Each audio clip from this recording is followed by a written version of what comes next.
And this is what black people are being taught. Even if I was completely anti whatever those white guys were doing, they didn't get a chance to do anything. Even if I was completely against the things that they were doing, this is not the message that you give to the kids to say, okay, well, they're dehumanizing you and they're threatening your very existence as a black person, and you shouldn't engage with them at all. And your administration shouldn't allow anyone to come on campus who's going to challenge your beliefs or the things that we're teaching in the classroom. That's the exact opposite of the reason why college exists.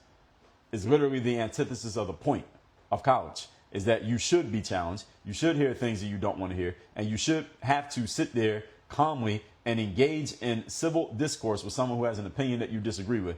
Oh, because they're MAGA and because they're white, then that means it's okay to antagonize them because they're not allowed to have an opinion that you don't like.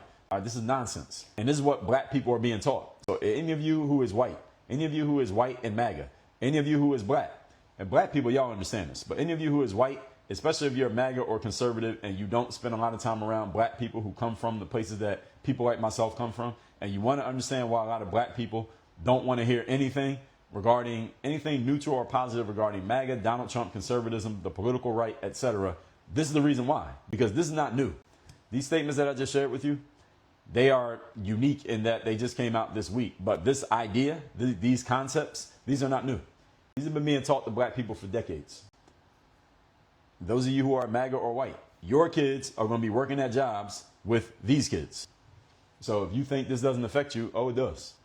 Your kids are going to be, when they graduate from college, they're going to go get a job, and one of their coworkers is going to be one of these kids that's being taught this nonsense that came from TSU and came from the NAACP. Your son or your daughter is going to have to deal with these people, and this is what they're being taught when they're 19. Imagine what they're going to be thinking when they're 29.